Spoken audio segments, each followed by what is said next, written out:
Welcome, everybody. Let us know if you're watching this live, if you're catching this on replay. I am truly thrilled to welcome to our Evolutionary Speaker Series, where we bring the voices, visionaries, and mentors to the front of the stage to share with you different modalities, different practices, different techniques. And it is my absolute pleasure today to bring to you Sara Vatore, who she's guided by extensive study and trainings. She is a somatic experiencing practitioner, level 2 MELT method instructor, peak performance coach, multidimensional guide, intuitive healer, also the author of 4 books and proud mom of 2, one of which she's homeschooling. That's a long list.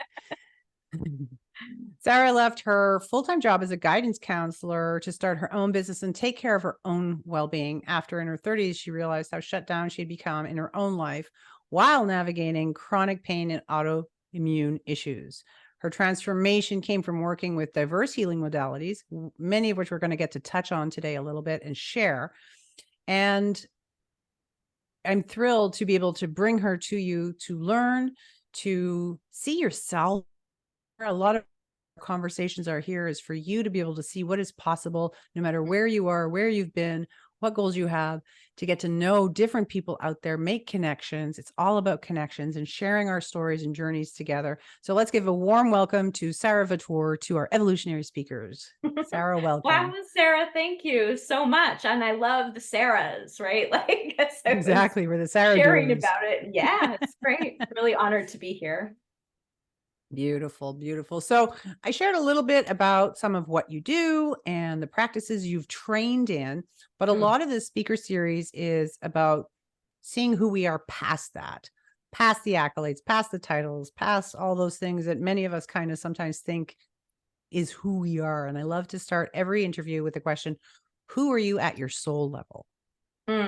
And you sent the questions ahead of time, and I read through the first one and I like closed the document. I'm like, I'm going to look at that later. So in my prep for today, I, opened the document up and read the sentence and started to get really in my head about what does soul mean and how am I going to describe that? And then I interrupted the chatter and put some music on so I could just spend some time in my body and let myself move and start to feel into what is alive for me in that question. So the sentence that came through as I was dancing was vibration of infinite potential and possibility. And I think that sort of at the soul level, sort of from my experience, like I'm really here to be vibrating what's possible and to be amplifying that in others through my story or through the spaces that I'm holding. And so that's sort of what came through. And then compassion and love and joy.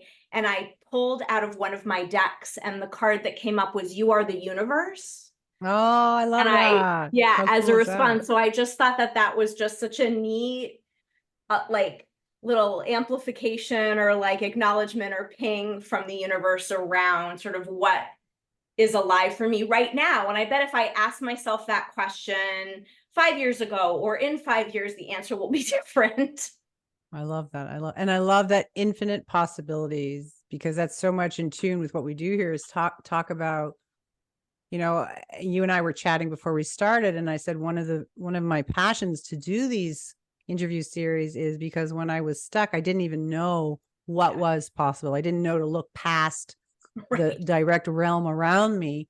And even just being allowed to tap that to for ourselves to say, okay, I'm going to let myself touch the possibilities of everything different than what I know right now. So I love that you express yourself as who I am. Like I always say, like I'm a constant learner. Like I just love, I'm a philosopher, I'm a learner. I love to just, be in the moment. Like which who had you asked me 3 years ago, I would have said I'm like corporate queen, bulldozer, get her done, so hey, listen, it's all a journey. So I'd love to, I had shared a little bit about my understanding of Soma before I knew what it was. And I said I've written it was like, I thought it was a shaman tool or something woo-woo. So I'd love for you, so that our viewers and people watching who maybe don't have experience in what it even means to have like somatic, experiencing, an overview of what is Soma practices in general. Like what is Soma? Yeah. So soma means body. So when I think of myself as a somatic coach or holding spaces for somatic healing, that's really allowing the body to come online and be in our field, because oftentimes we live, particularly in our culture in the US, pretty disconnected from what's actually happening below here. And that's Mhm. certainly my journey. I really resonate with how you spoke earlier. I only thought like there are to-do lists and have tos and shoulds, and I didn't realize we could think about sort of this whole other world or realms and dimensions of being here, other than sort of like what we have to do and how we're supposed to show up, et cetera. And that's based on sort of my family system and how I grew up.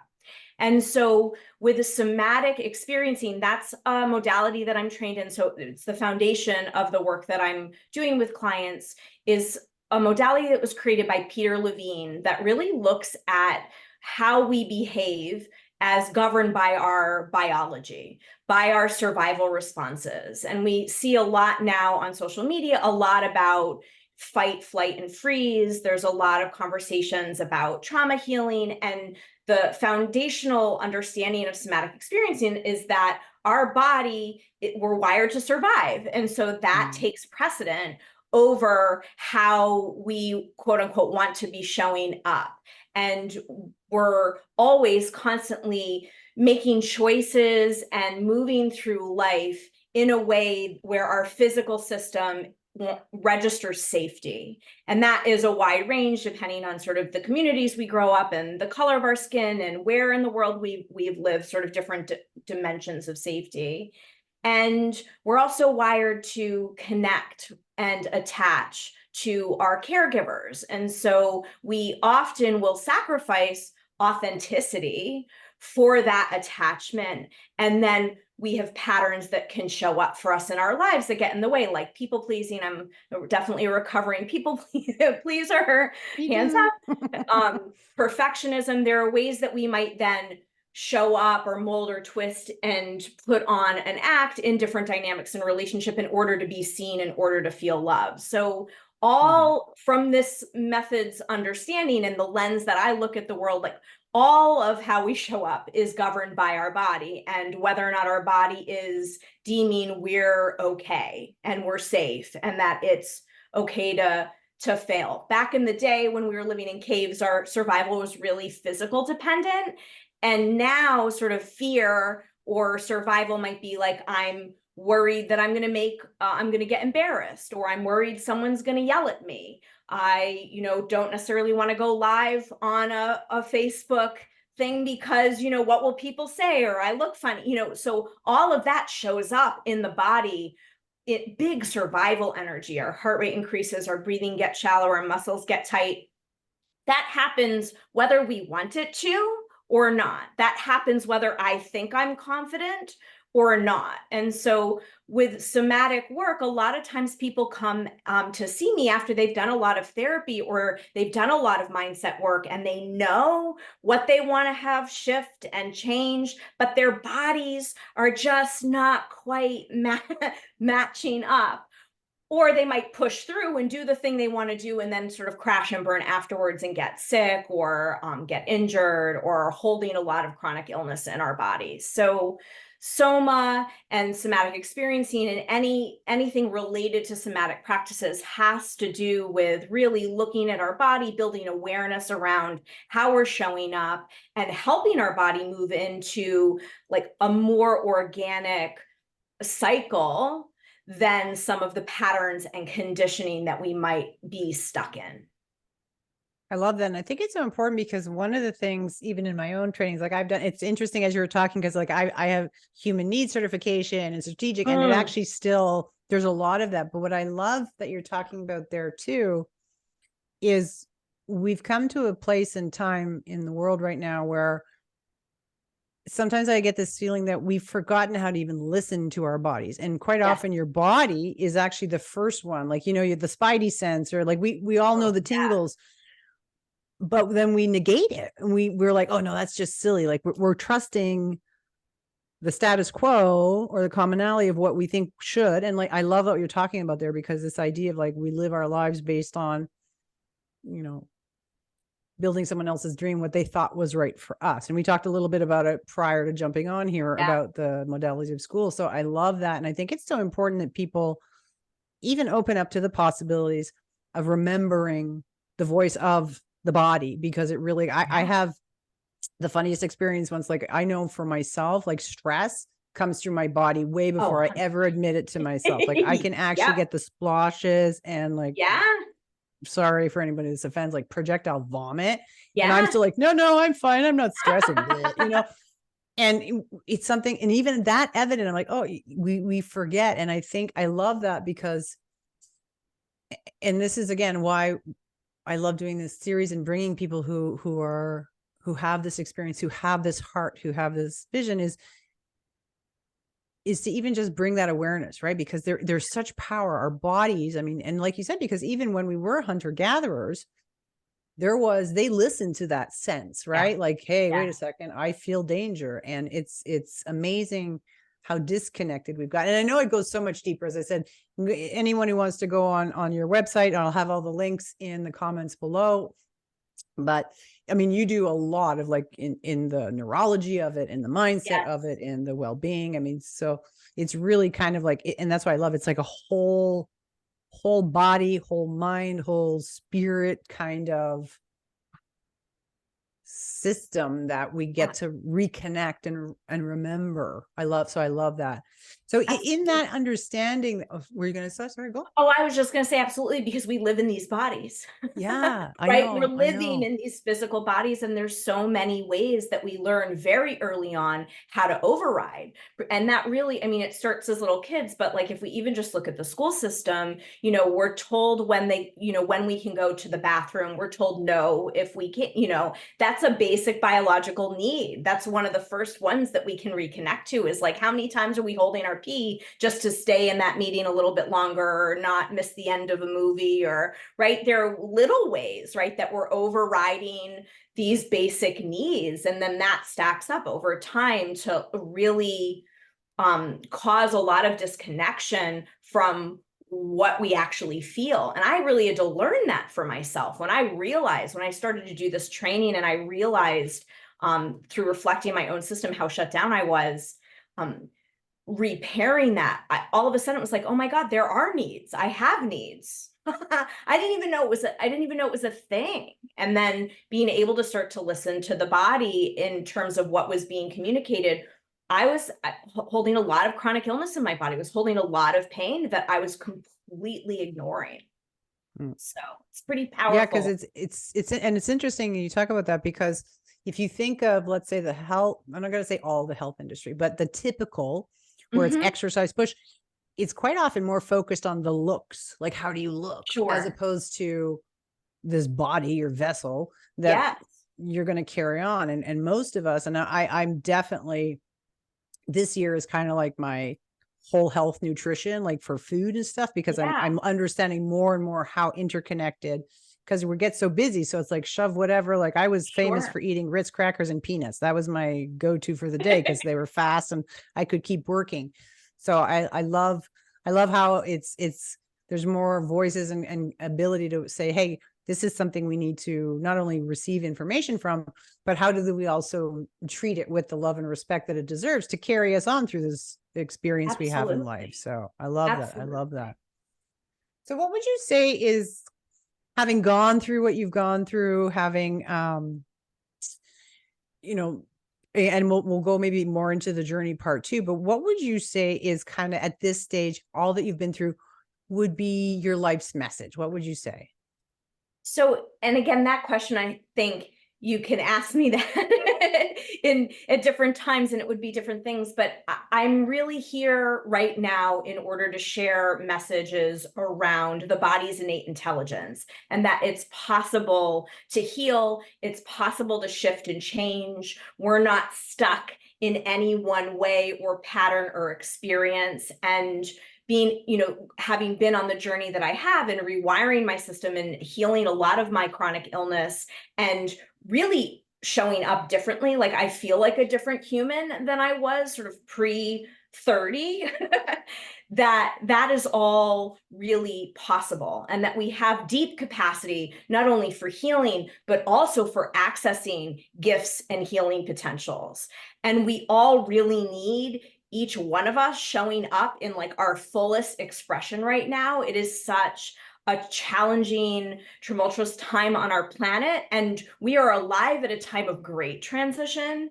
Like we're not, well, sorry, but we're not going to see the end result of that. Like we are really bridge gappers here in terms of shifting our parents' generations. And like, I'm so grateful for what my Ashkenazi Jewish ancestors went through so that I can experience the safety as a Jew right now where I live in my life, so that I can show up in a bigger way. And so we're here at a time that's really, really ripe for potential. And if we're disconnected from our bodies, we can't show up fully, because we will get taken down by illness, by sickness, by things falling apart, or by following paths that really aren't aligned for us.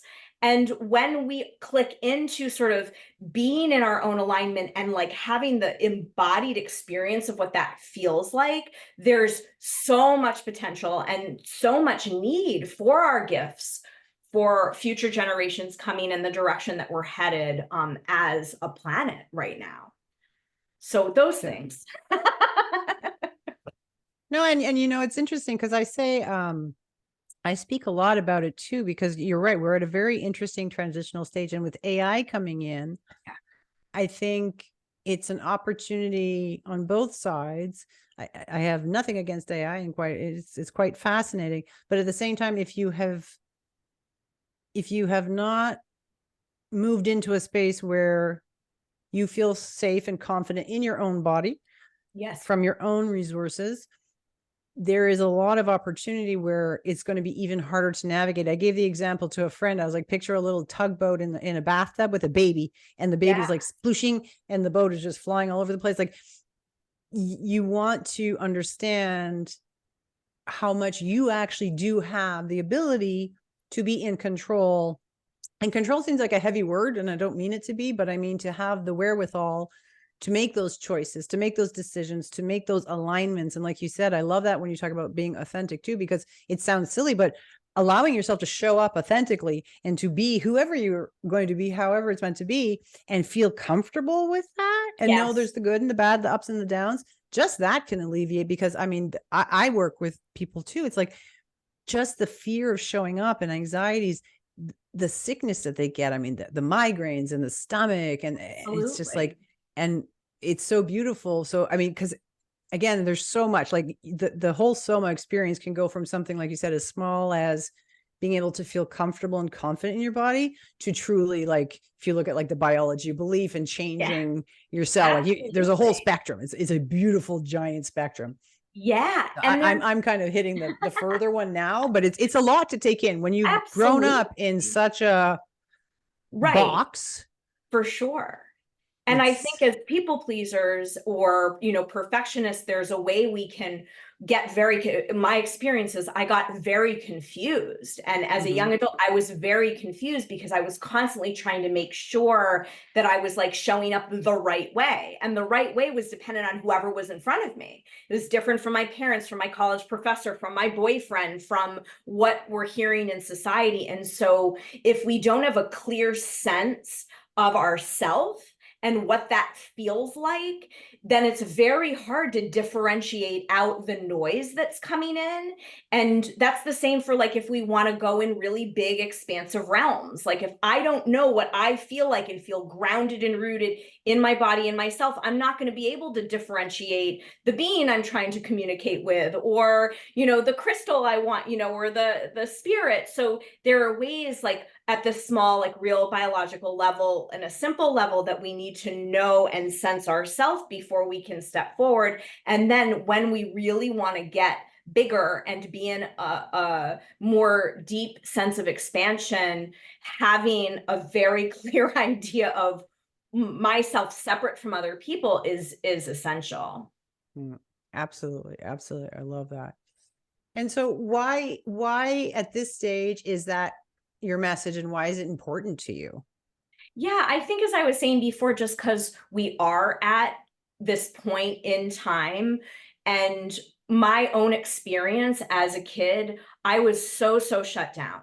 And really, I have a very little memory of growing up because of how shut down I am. And a lot of times and I don't have in my lifetime like real significant trauma. I have two parents that came from very traumatic environments. And I think that like this isn't talked about a lot enough because a lot of times for those of us who haven't had like real serious traumas, we don't understand why we're stuck or why we're blocked or why we're having trouble showing up in the way that we are. And we're carrying generations of trauma from our ancestors and from our family systems in our bodies.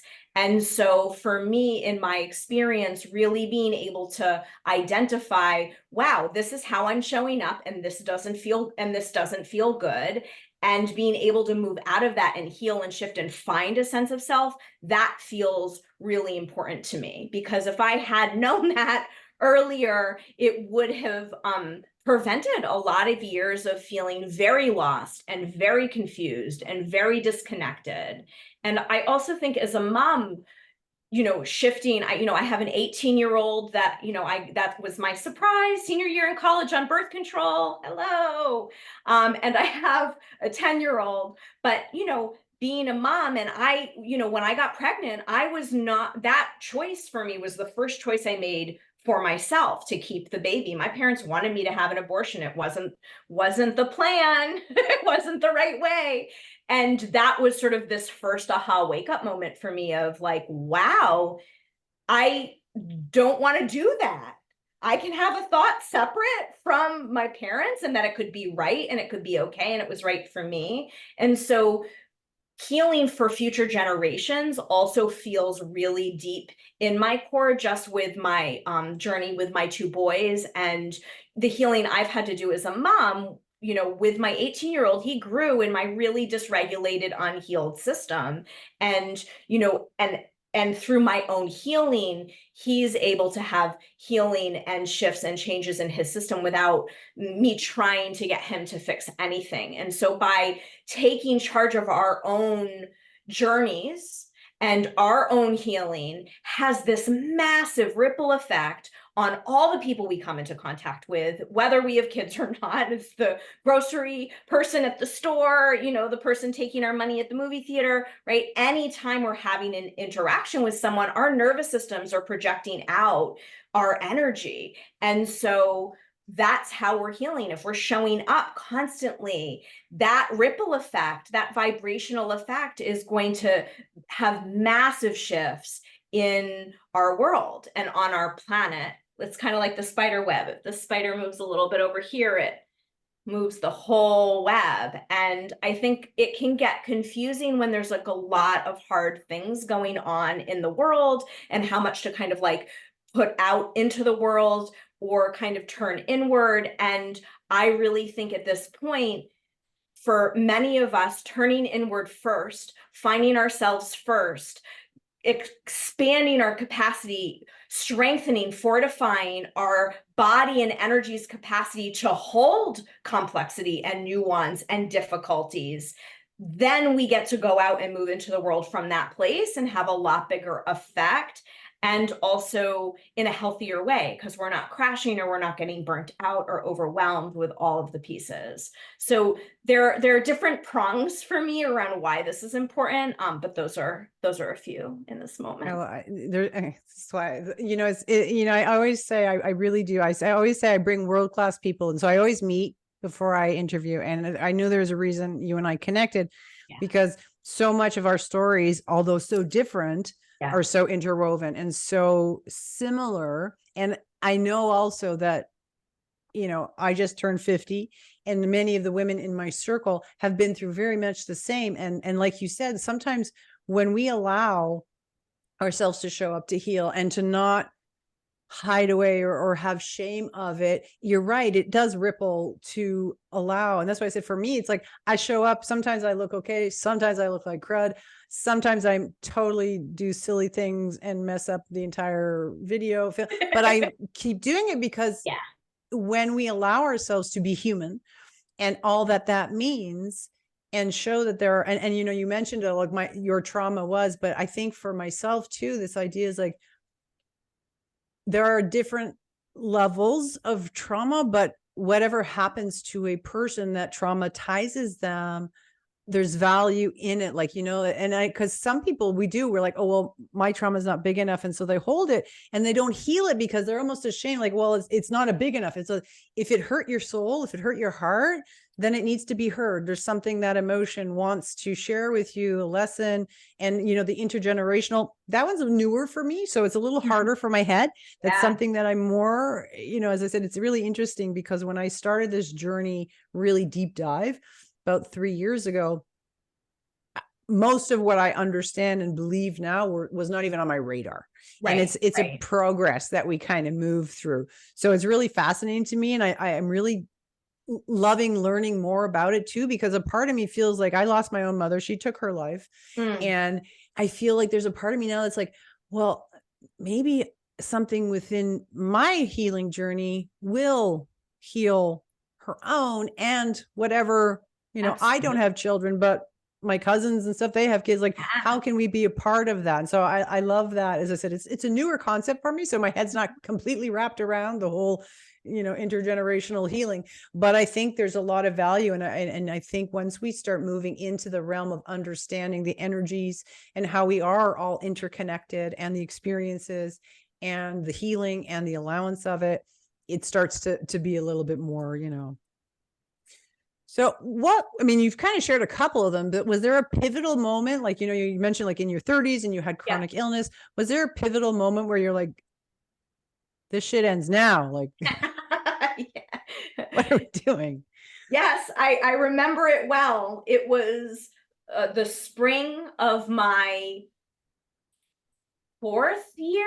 Was it my fourth year I was a guidance counselor in a high school, and it was 1:00 in the morning, and I had finished like the 5th letter of recommendation that I was writing that night. And I sort of was like, oh, wow, what if I spent like all this time, effort, and energy and put it towards my own thing and not for someone else? And it was sort of this light bulb moment for me. And really, I had been playing with the idea and had like wanted to leave really from the moment I stepped into the school system.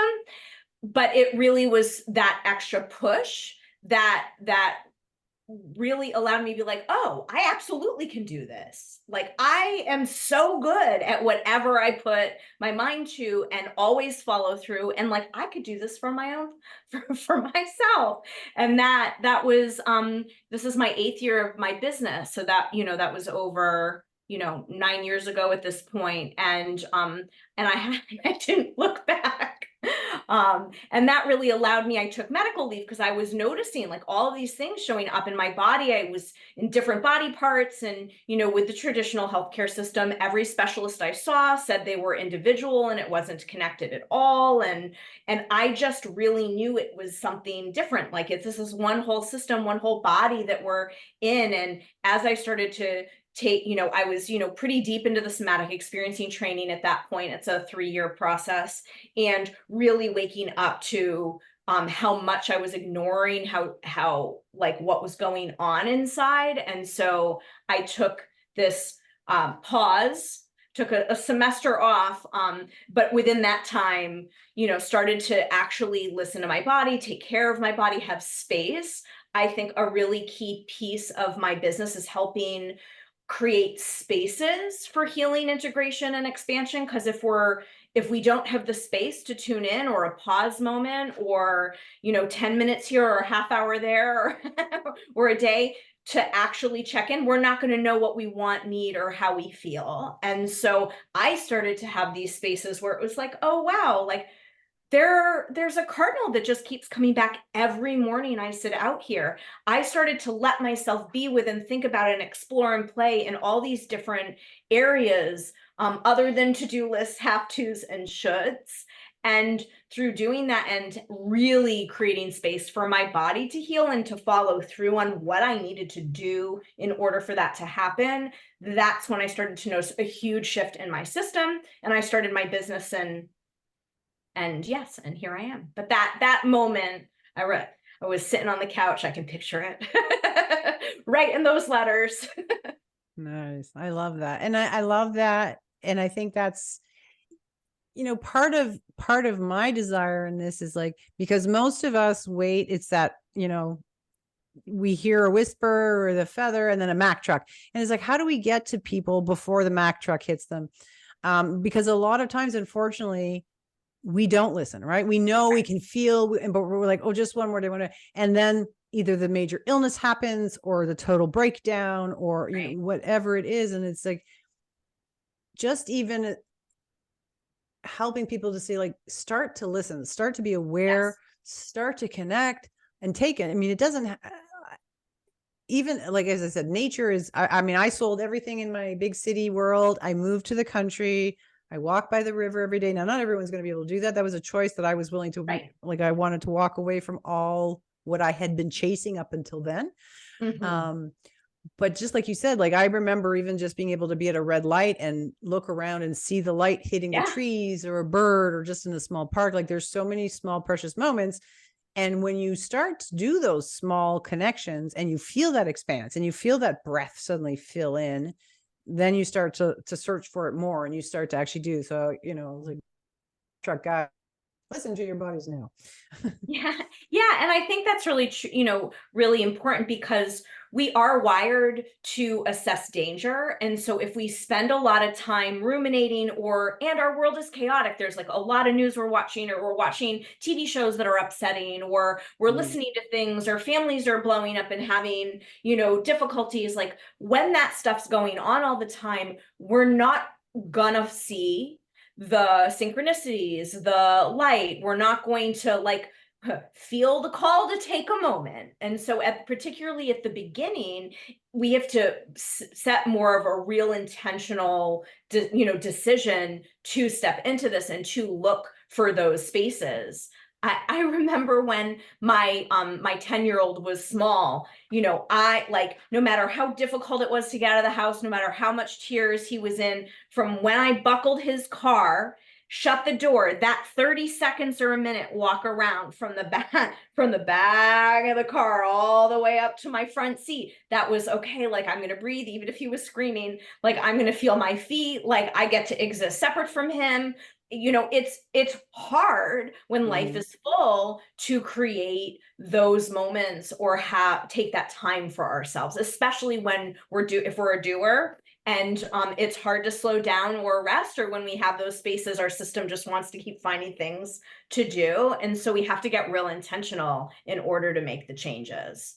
And we talked a little bit about it in the essence of children before we jumped on. But I think I did a big event once, and they're like, take a deep breath. And I was like a rooster. And then, like, they're like, you all just breathed wrong. And I was like, what do you mean? How do I breathe wrong? Because I honestly, like, and you may say it's silly, but, like, I didn't even realize that when we're breathing through the chest, that's the stress breath, and we're not actually filling, because I wasn't connecting that I need to get oxygen to all the parts of my body. And so sometimes just even something as simple as starting to realize, where am I breathing from, and taking those few deep breaths, which take no time at all, can totally regulate your nervous system. It's incredible. So absolutely. I so love what you're doing, because it's so important. And as I said, there's such a spectrum, right? Like, we bring this in, but it's a show from something as simple as breathing and a little bit of mindfulness in a moment to major, like, intergenerational trauma healing, right? Like, there's it's not all or nothing. There's small, and it's a breadcrumb too. I have discovered the journey is truly breadcrumbed.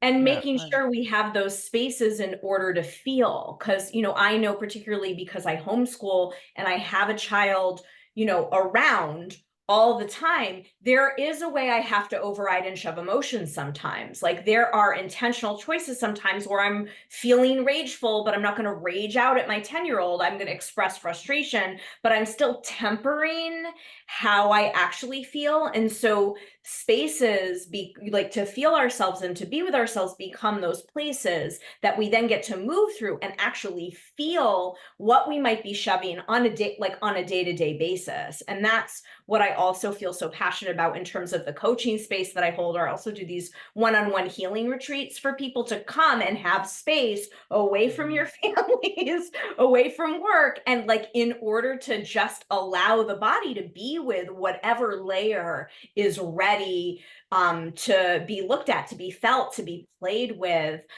Because when we shove or temper or dampen over and over and over and over again, that's what then stacks in our body and creates digestive issues and sleep problems and chronic illness and all sorts of things. And there's lots of amazing people writing a lot of things about this, but Gabor Mate comes to mind. The body, when the body says no, understanding the stress disease connection, like that, or anything that, there's a lot of great books out there, but little ignoring of how we actually feel in a moment over time adds up to a lot of dysfunction. And that was a lot of what my stuff was.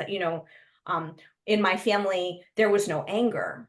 I mean, there was anger under the surface, but we weren't allowed to be angry because both my parents came from really angry families, and they worked so hard to make sure that our family was full of love and joy and kindness. But as an adult, I had to learn how to actually start to let myself feel angry. It brought up a lot of fear in my body. And that was a journey. I had to learn how to be able to be okay if someone else is angry in front of me. That's probably why I married my fiery Italian husband from the Bronx, who we laugh about is my anger guru. And my system has plenty of opportunities to play in that realm. But there are ways we don't even realize, like in service of, surviving in our families, like, or being okay in our families, that we then might be shutting down parts of ourselves that need spaces for their voice to be heard. And it's interesting you touch on that too, because a lot of people will hide from the emotions, right? And I know for myself, a lot of it was that I turned it away and I pushed it down. Yeah. And it was really interesting because I was like, I'm healed. I'm so calm and peaceful. But really I was in apathy, right? Like the emotions, we can ignore them, but because we turn away from them doesn't mean they go away, right? And at some point they're going to demand to be seen and heard and healed. And that's that precipice where we get to decide and listen before it's to a level that is harder, right? Like, and I love that it's so intuitive, because there's so much in ourselves that is calling to be seen, to be heard. And we choose to ignore it and then wonder. And I love what you're saying there, because there's a lot of it is like, it's not to not have emotions, but it's that the emotions don't control us, that we have a handle on understanding what they are. And there's a message to every emotion we have: anger, sad, jealousy. There's not really a bad emotion. It's just what is our relationship with those emotions? So I love that. And I think the other piece of that too is sometimes we're really, because we're energetic beings, like that's a science fact. So I'm not mean woo woo, like we literally are made of energy. We project out this torus. It's a toroidal field, and HeartMath Institute has researched. I think they're saying we're projecting 6 feet in completely around us at all times. And so there are ways, particularly if you identify as a people pleaser, that we merge with others and then take on their energy and then work it like it's ours. And then we don't know why we feel so upset, because we're like trying to work and heal stuff that doesn't belong to us. And so I do think too, like there are ways where we can really want to like understand why we feel a certain way, or like what's coming up, and really want to get to like the root of it. And other times might not even be ours. And so creating spaces to learn how to like neutrally be with the big emotions, even if they're uncomfortable, and not have to sometimes even know what it's from, because there are so many dimensions and so many layers to it. It could be ancestral, it could be past life, it could be from this childhood thing, or it could not. It could be the grocery person that you had the interaction with.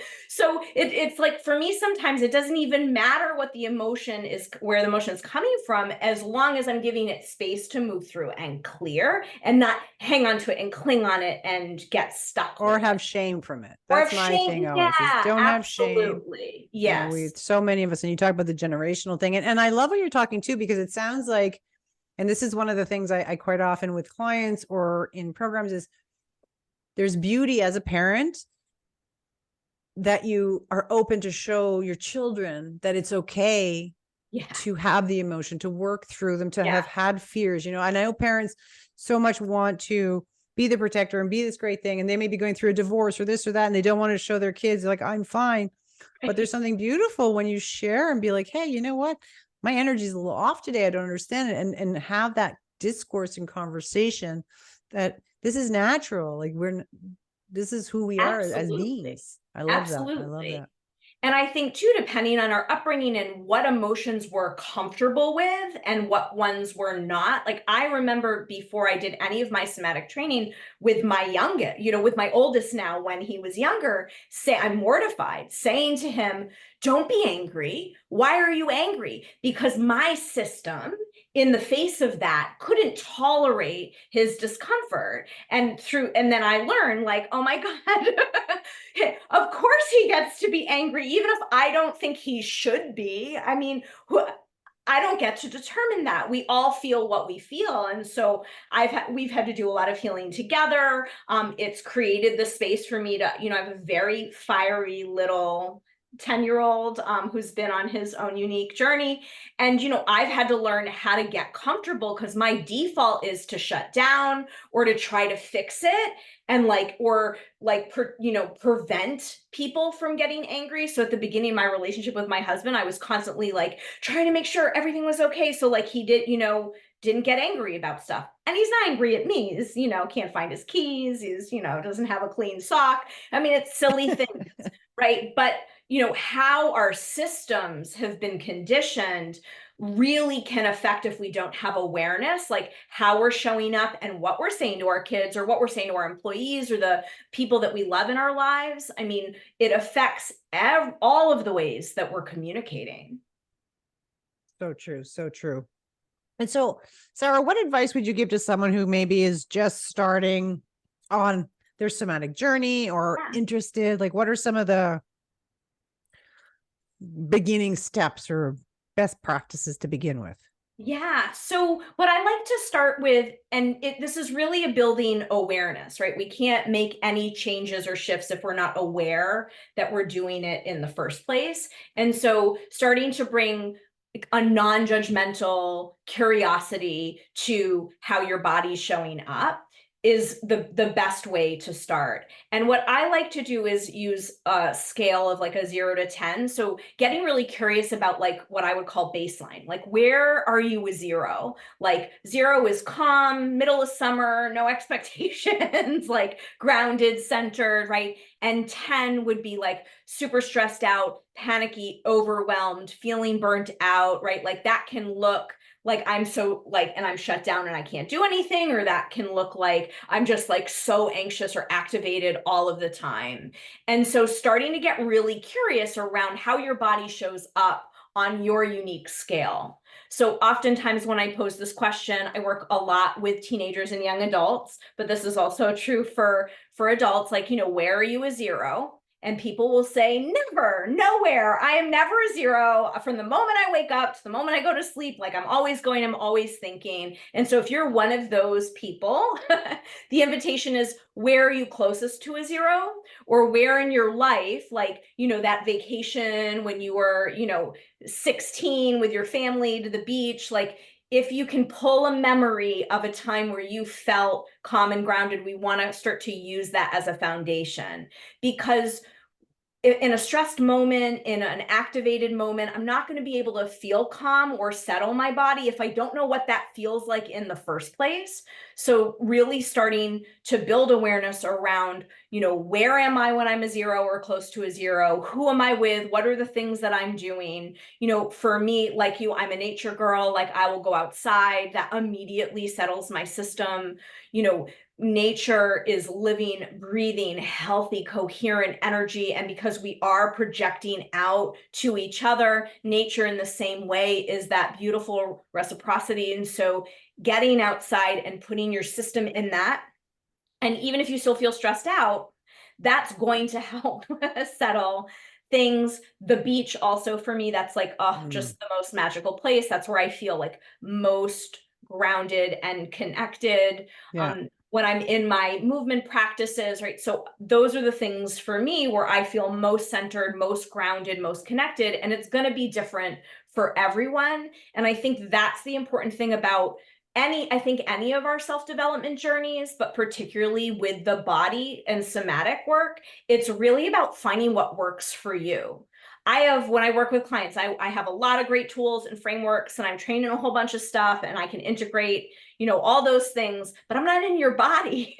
And so it's starting to get curious and play with some of the things so you can identify for yourself, like, what are the things that really do nourish my nervous system? What are the things that help me feel settled and calm and relaxed? And like, how do I feel, like physically feel? When I say feel, I don't mean emotions, I mean sensations. Like when I'm a 0, like my stomach is soft and my shoulders are back, and I'm like, I'm not like up in people's faces, right? Like I have like a resting back that happens, right? So starting to get really curious about what I would call your embodiment pattern, like the shape that your body is making and how you physically are feeling internally and also externally.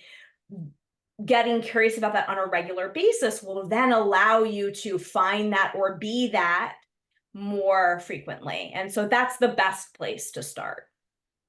I love that. And I think it's so important where you talk about that it will be different for each of us, right? Because we're different. So, and you mentioned movement really quick. And I know when I was reading up on you, you do dance and movement. Yeah. And so for some people, that's it. Like, honestly, sometimes when I just need, I'm a pink girl. So I will crank up my pink and I boogie dance. Absolutely. And it's amazing. And I think also for people, if they are beginning, is to have patience, because we forget, like, depending where you're starting at what age and stuff, like it took us this many years to get here.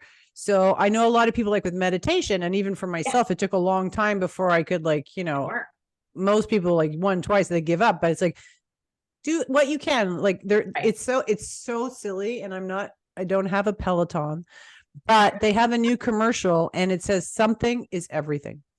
Oh yeah. And that line was so, I love that line. I was like, that's genius. Like, it doesn't have to be 2 hours, whatever, something, if it's even just stopping for 30 seconds or 1 minute, whatever you can do that's aligned in towards what you're doing. I love that you say that. And there's so much great value. And it's interesting. I just learned also for emotions, like someone was working with their children and they taught, like, they had a scale of 1 to 10. They'd be like, I'm so angry. Like, where are you from a scale of 1 to 10? I love that. Because it also helps people understand, like, I'm a 5. Oh, okay. That's not so bad. It's like, I'm not a 9 about to blow up. I was like, really fascinating. So I love that you've brought that up and kind of have that same ideology in that. That's amazing. That's amazing. Yeah. And I think, the other thing I'll just add for those folks that might feel still pretty disconnected from your bodies, like just starting to notice basic biological needs, as silly as it sounds, is a way to really start reconnecting to your body. So recognizing and then honoring them. So I know we laughed about the bathroom example, but that's like the easiest place to start. Can you, for the next week, notice when you actually have to go to the bathroom and then let yourself go? And you'll be very surprised how much you're overriding that, right? Hunger is another one, or sleep and rest, like noticing when you're tired and actually letting your body like go to bed, don't watch another show, or, try to keep yourself staying up, eating when you're hungry, not eating if you're not hungry. Those kinds of beginning decisions and awareness building can be a really simple and non-threatening place to begin that body reconnection. Absolutely. And what I'd love to get your take too, because I think what a lot of people nowadays also, you mentioned TV, like they'll watch TV, clicker goes off, or they fallen asleep on the sofa and wake up in the middle of the night. But we didn't talk much about this conscious, subconscious mind. When we go to sleep, it's our subconscious that it doesn't sleep. And so those even 3 to 5 minutes before you go to bed, feeding your mind with like, my body, I am healthy, I am vibrant, and just giving yourself so that what you're setting up into your subconscious works for you during that time can be a really, and it could be just like when I started, I just had like a list of I am statements that I thought were aligned to me, and I would just read them, and then it turned to journaling, and then it was steps. So that's another thing I think could, I don't know for you too, but I would imagine the Soma must also then incorporate like our subconscious while we're sleeping. Absolutely. And I think, what we're feeding ourselves, actually either through our mouths or what we're listening to or watching, has a huge impact on how we feel in our bodies and how our bodies are showing up. And I think, the other angle of the screen time, like when we're watching TV so close to night, yes, we're getting those subconscious messages, but we're also stimulating our nervous system. Like our central nervous system is through our eyes. So we're not putting our whole physiology in a great place for down regulated rest, which is why so many of us have sleep issues and sleep disturbances, because we're on our computers, or phones, or scrolling, or watching TV, or working. I mean, and I'm definitely guilty of that. And on those nights, I definitely am up more, or I'm not sleeping as deeply. And so not only what we're hearing and watching, from that subconscious level, but it's also having a direct physiological impact on our body's ability to regenerate and rest. Absolutely. Absolutely. I was, when I was in corporate, that's it. You go to bed like, okay, tomorrow I got to do this. And I would run through, and I was like, what happened today that I didn't like? And I wouldn't fall asleep. And then I get nervous because I'd be watching the clock, and I was like, okay, I got to get up in 4 hours. Now I got to get up in 3 hours. Like just a perpetual kind of high elevation of stress levels that isn't going to do any of us any good. Right. For sure. Time. Okay. We're getting those on time here. So what would you say is, let me ask two things. So I'm going to squish in a couple of questions. So looking back on your transformational journey, what's probably one of the biggest things you wish you knew then that you know now? Like a biggest surprise or aha of the entire of what you yourself have been learning and sharing and teaching? Yeah, I think I wish I had made the connection, and it's probably why my business is about creating space, but I wish I had made the connection around, particularly as a mom, having alone space without any expectations or without any plans. Like, because there was a while where I was creating space for myself, but it was like I wanted to journal and I wanted to meditate and I wanted to have these like big aha experiences, and I was still doing in the space. And so I wish if I could go back, I would have learned earlier that empty space where I can learn how to connect to the impulse or desire of what my body actually wanted to be doing or needed, that I wish I had learned that earlier. And so now I have spaces, I have daily spaces that I take, I have weekly spaces, and I have quarterly retreats that I go on solo where I'm leaving my house. Actually, one of them this weekend, actually, everyone's from New York, and I mean, I have some work to do, but like gonna create that, create that space for myself that is essential to like really differentiate. Particularly for me, I'm very, my system is very easily mergy. It merges very easily with my family and who I come into contact with. And so I have to be in a lot of practices for myself in order to really feel solid in myself. And so those are non-negotiable for me now. And if I had had them earlier, I think it would have helped move my confusion through quickly, because that was sort of my default. I would feel confused a lot and then spiral and beat myself up about not knowing or being confused. I love that. Yes. It sounds so funny, but like schedule your you time, your self-care time, right? And make that the non-negotiable. Like don't leave it as when it fits in. Right. fit it in and let the Yes. other junk fit Blocks around off. it. I've got big marks on my calendar in big ways. Exactly. Yeah. Exactly. And stick to it. Have integrity with yourself and honor it. I love that. So what makes it the most worthwhile for you, and what would you love to be remembered for? Your breath of life. What would you like to be remembered for?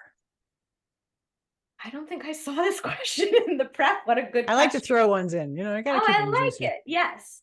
Can you say it one more time? What makes it worthwhile for you, and what would you love in your breath of life to be most remembered for? So what makes it worthwhile for me is seeing other people access and activate their own potential, just by being held in space. So I think that one of the things that I've learned over the years in holding space for people, at the beginning, I thought I had to do a lot and I had to like fix things.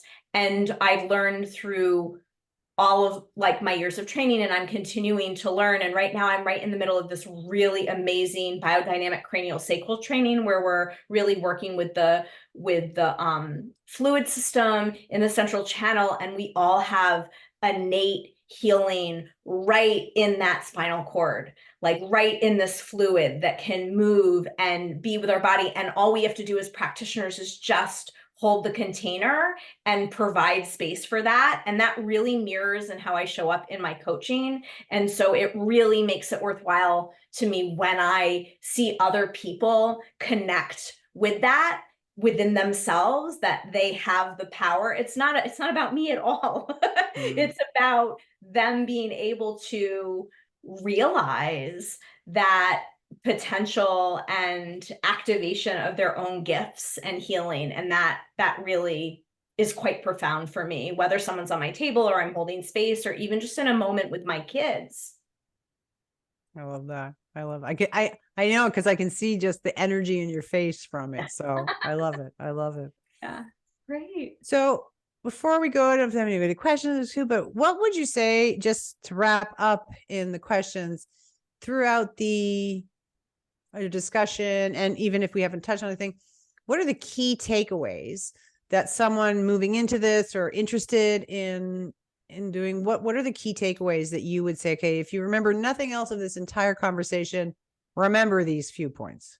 Yes. So I would say that our body has innate healing potential and that we have deep capacity for wholeness and wellness and vitality and aliveness, and that we're not stuck any one way. And sometimes we just need to be supported and held in order to move through certain stuckness.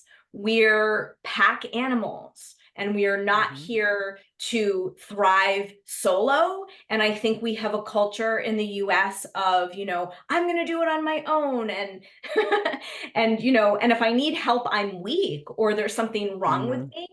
And really through my journey, and, I'm always working with coaches and practitioners, like, still, because there are always new layers, there are always ways that I need support in order to be in my process in a really deep and profound way. And so recognizing that if you're feeling really stuck, that it is possible for change. And sometimes we just might need the support of our partner, or we might need to hire a practitioner or a therapist or someone to be able to reflect or mirror back a blind spot that we're not seeing.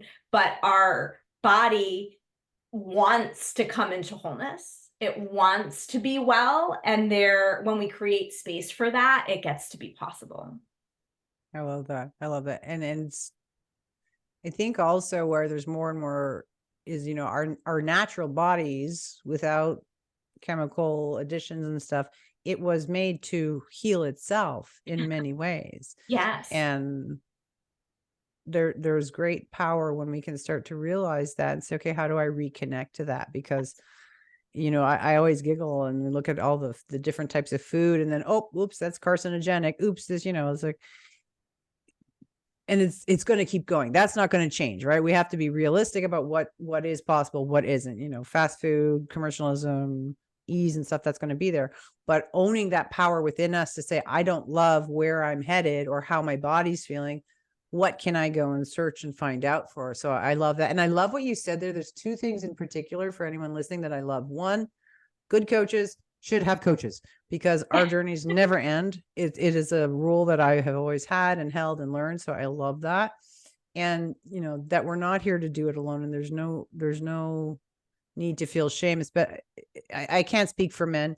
As women, though, we do have, I just spoke about it the other day, is this idea of being the warrior, and I don't need anybody. And if I do need somebody, it means that I'm not strong enough. I'm not good enough. And knowing that that's so false, and there's such beauty in the connection. And that's why I love these interviews, is because I just love getting to share and chat and whatever. It's just amazing. So before I ask how people can get in touch with you, I don't know if Denise, Sabina, anybody here, does anybody have any questions that they'd like some clarity? I know we're a little bit on time, but if you have anything. Denise, you got a question for us? I actually do. I missed the very beginning about the alone empty spaces. It's funny because when you said that, I was thinking, okay, I do the meditation and I do the journaling, but then I heard you say no, in an empty space, don't do that. So I'm sorry if you have to repeat yourself, but what if you're not meditating or journaling? How do you do?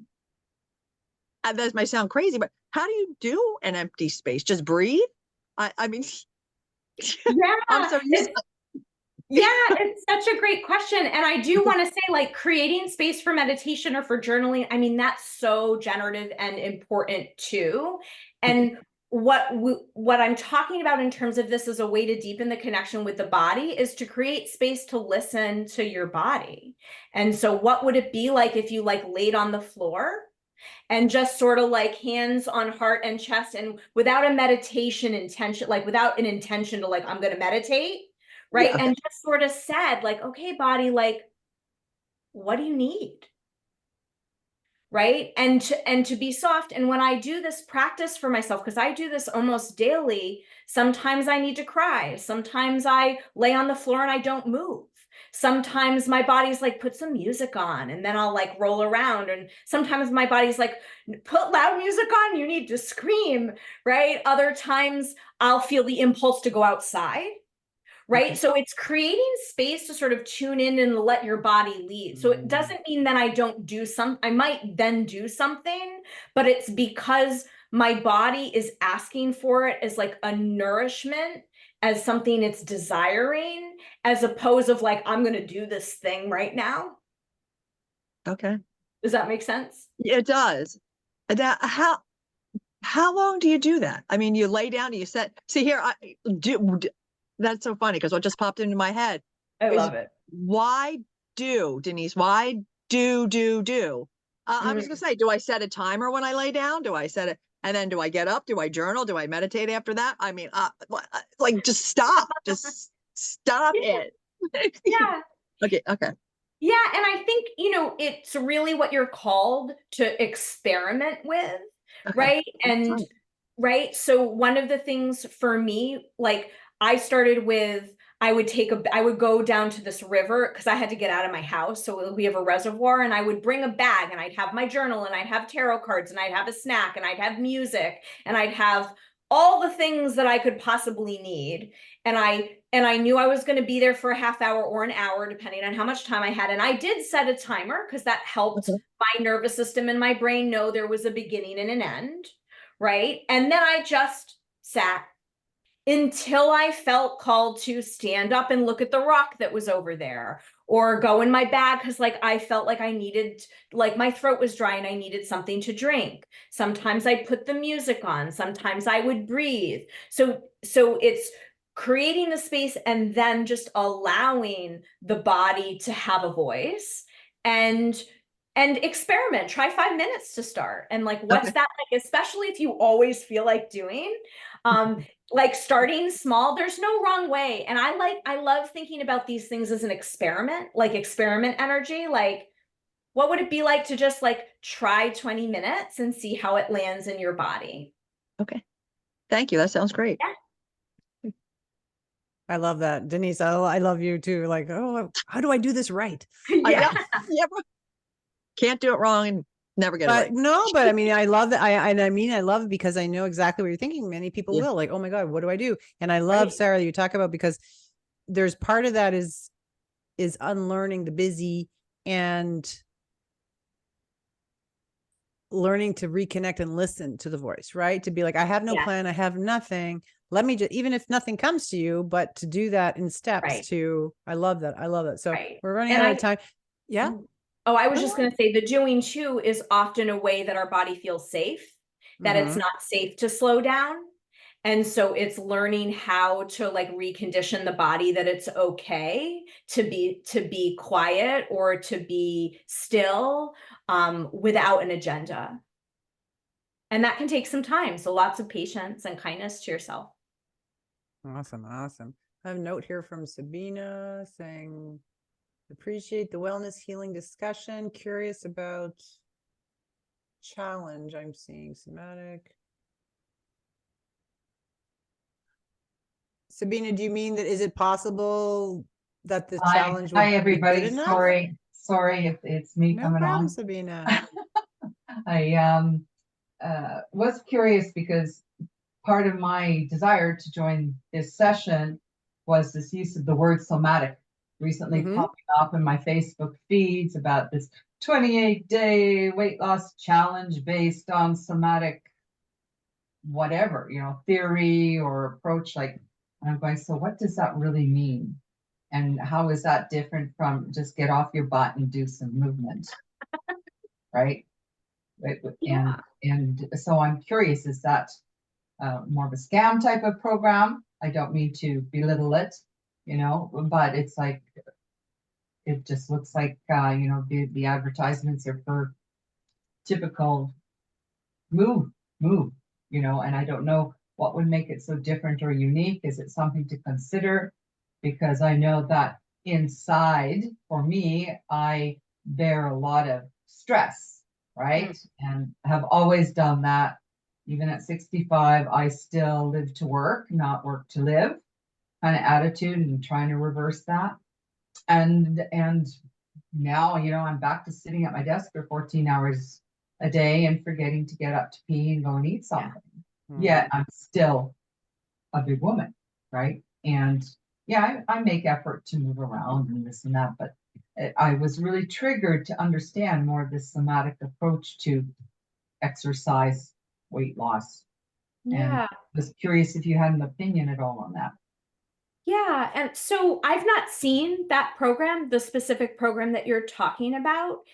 And it's very hard when people are putting like timelines on healing, or whether we're talking about weight loss or whether we're talking about illness, because everybody is right? Every body is different. And so my like a somatic approach to healing. So I used to be a NIA instructor, which is like a movement practice that I would consider somatic. So somatic to me means body aware. And so I don't know what this program is, but in a like if I was going to have a client who came to me because they weren't feeling good in their bodies and they wanted to like release weight or feel better, my somatic approach is the same approach to any issue, which is like, first we have to learn how to listen to the body and what the body is communicating and honor it, because that's how we heal. The ignoring and the overriding. And so and again, without knowing this program at all, I imagine like a somatic based exercise program is more about listening to your body as you're doing the exercises so that you're not pushing through and you're not overriding cues, and you're rebuilding and reconnecting like a mind body connection, because so often we're not connected. But without, I can't speak to I appreciate program. that. Yeah. It just was a real different tact on, the marketing stuff of all of Sure. getting. Well, I think Sabina too right now, and I love that you say that, because we do, and I love that you're listening and like, hey, I'm going to go listen, because somatic is kind of like a keyword right now that a lot of people are using. Yes. And that's why I even jumping when on the I said, bandwagon. Yeah. Yeah, exactly. So I think, trust yourself, listen and follow up. Sara, you're going to share if anybody wants to. I know Sara's open. If you have questions, you can connect. She's live. Sara, this is a perfect foray. If anybody wants to follow you, catch up with you. I know you've got tons of stuff on your website. I was like, there are like, whoa, so much I can look up here. Yeah. So if people are interested and want to connect and reach out to you, how would they reach you? What's the best way to reach you? The best way is my website, because I have, it's 8 years of a blog at this point, to be reading through and exploring. And I have different offerings, and you can check out some of the different modalities. And so that's saravatore.com. And I spell my name also the same way that Sara does. So there's no H. So it's Sara, V as in Victor, ATORE.com. And you can reach out to me through there. And then I'm on Facebook, on my business Facebook pages at Expand Your Capacity.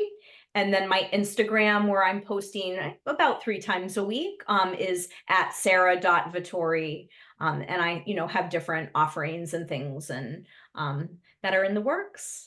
One-on-one coaching, and I do weekend retreats in New England. So people have been booking or flying out. These are one-on-one custom retreats where we really get to meet your system where you're at and allow for the healing and integration to happen that's needed. So those are some of the ways you can find me.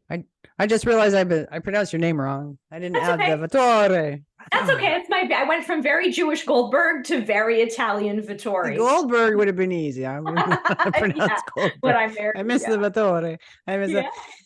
Sara, truly such a pleasure. I'm so grateful for you to come here and to share your heart and your skills and your message and your own breath of life and your journey that, as I said, you truly are inspiring. And my commitment to the Evolutionary Speaker Series is to bring world-class people who other people can see themselves in you and through you and what is possible for them, and to open up the horizons of just knowledge, like whether we follow through or something. The beauty in this industry of self-education, self-development is there's so many beautiful characters too. And it's how do we find that person that speaks to us, that connects with us, that understands our journey. So I really appreciate you coming, sharing your story, sharing some of your own personal journey and healing, and so many great, just again, practices. The scope of it is great. So everybody check out our website. There's so much.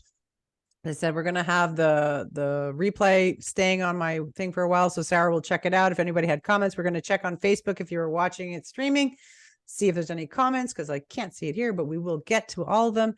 And as always, it is a great pleasure, Sara. Truly a pleasure, truly an honor. I have a feeling you and I will stay friends after this. I think we're very, very aligned, as not just in name, but in beliefs and systems. And who knows, I may bring you back, because I know there's so many different modalities. Like we didn't really touch on the nervous system and how to do it. And I know you have a lot of experience in that. I mean, peak performance, because there's so much. And you have author of 4 books. All of it's available on our website. Check her out, support, share. And if you have any comments or want to ask any questions, feel free to put it on the comments, and we will, Sara will get back to you. I want to appreciate. Thank you, Sara, so much I really appreciate it. Appreciate it. Really fun to be here. Have a great weekend and enjoy your U-Time weekend. Oh, thank you. I will. Thanks for being here, everybody.